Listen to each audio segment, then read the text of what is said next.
My friends in New Zealand have drawn my attention to a really exciting and important programme for restoring forests and restoring the natural environment in New Zealand.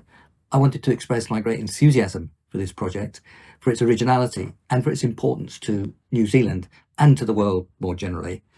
My name is Nick Stern. I'm a member of the UK House of Lords without party affiliation, and I'm Professor of Economics and Government at the London School of Economics, where I'm also chair of the Grantham Research Institute on the Environment and Climate Change.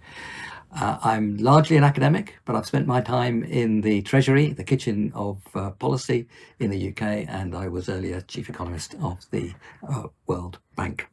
I've been working on environment and climate now and the economics thereof for a very long time. This project is called Recloaking Papatūānuku.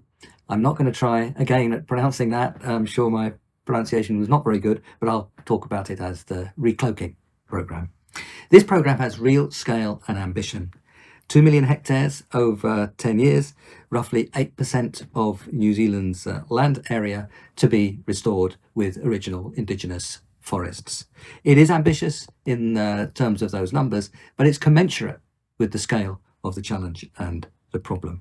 It's been well developed and researched and planned by a charity called Pure Advantage, but with collaborators across business, communities, and academic life. This is a great idea that has been well prepared. What's the problem it's tackling? Well, past destructive models of growth have undermined New Zealand's natural capital and its forests and have left it very vulnerable. A tremendous amount of monoculture, loss of tree cover, makes New Zealand much more vulnerable than it should be. 850 years ago, when humans came to New Zealand, 80% of the land was forested. Now it's less than a quarter of land which is forested and with old forest or indigenous forest. The biodiversity too, 40% of terrestrial birds are already extinct and 4,000 species are threatened by extinction or severe decline. This is a big problem because that's undermining of the natural capital of New Zealand has left it vulnerable, much less resilient than it should be, and actually undermines its economic system as well. I'll come back to that. Now, there's a very important global context here.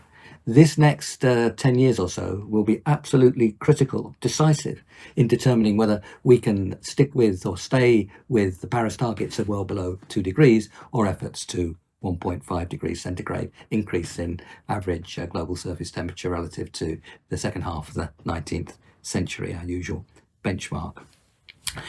All too many countries, particularly rich countries, are looking to, reduce their emissions somewhat, but then buy offsets overseas.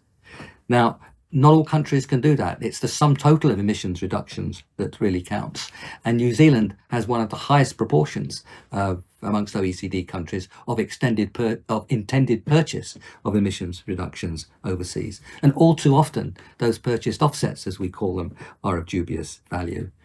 All this has put Paris in serious jeopardy. And if we do not deliver on Paris, it'll be enormously destructive for the climate and biodiversity systems of the world, with New Zealand being particularly vulnerable. And this is also not only about cutting emissions, it's about a much stronger economy, ecosystems which are robust and fruitful, and indeed much more resilient. So it's about way of life, quality of life, economics, and resilience, as well as emissions reductions. Now, the New Zealand model, I think, would be a model for nations across the world. Why? Well, it's been very carefully prepared in advance.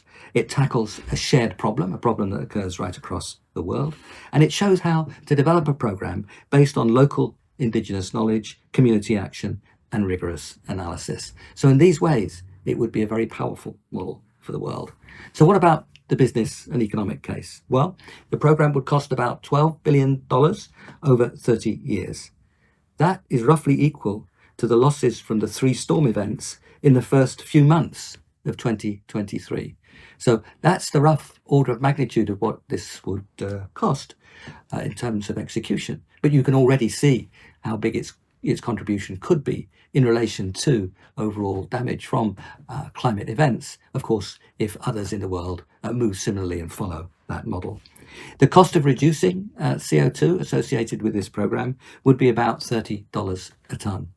That is below what the New Zealand Treasury is estimating for the cost of buying overseas. So it's going to save New Zealand money in that sense. And it's a cost which is way below the price of carbon, for example, in the European Union emissions trading scheme. And there's so many other benefits in terms of health and well-being and the beneficial effect on environment all round, as well as I've emphasised, resilience. And there are clear and practical programmes for implementation of this tremendous initiative. So it's such a good idea. It's been well prepared. It's a huge value in terms of economics, but also in terms of the whole way of living and well-being and the natural environment in New Zealand. And it's a model to the world. I wish it every success.